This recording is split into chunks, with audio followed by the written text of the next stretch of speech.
Hi, let me tell you about another great Manning book, Introduction to Generative AI by Numa, Dhamani, and Maggie Engler. This chapter discusses large language models, LLMs, and their role in natural language processing, NLP, a field that enables machines to understand and manipulate human language.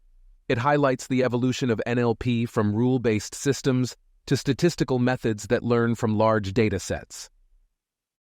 The text explains the concept of transformers, a neural network architecture introduced by Google that uses the attention mechanism.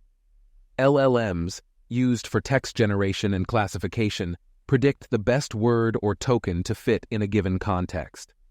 LLMs are now applied in various fields, including as conversational agents and customer service chatbots. LLMs have a wide range of applications, from conversing with users, answering questions, and summarizing text, to novel areas like coding assistance and logical reasoning. They are increasingly used for code generation and content creation, producing human-like text for various styles and formats. Despite their applications, LLMs have significant risks and limitations. The training data used by LLMs can contain undesirable patterns of text, making the output potentially unsafe and biased. Training LLMs requires vast amounts of data and computational resources, which also produces a sizable carbon footprint.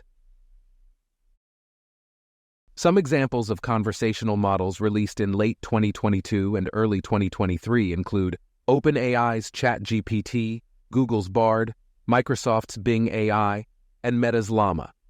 ChatGPT was initially built on GPT 3.5, a language model designed for conversational usage. Google unveiled Bard, which was initially developed on Lambda, a language model for dialogue applications. Microsoft's Bing AI, sometimes called Sydney, was unveiled as a new way to browse the web. It was built in collaboration with OpenAI's GPT model series and their own internal data. Meta released large language models called Llama to researchers, which was leaked on 4chan soon after its release.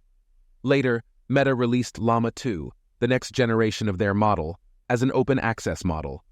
These models can generate text for various purposes and are particularly useful for conversing with humans, but have prompted concerns about safety and misinformation. Get this book at Manning.com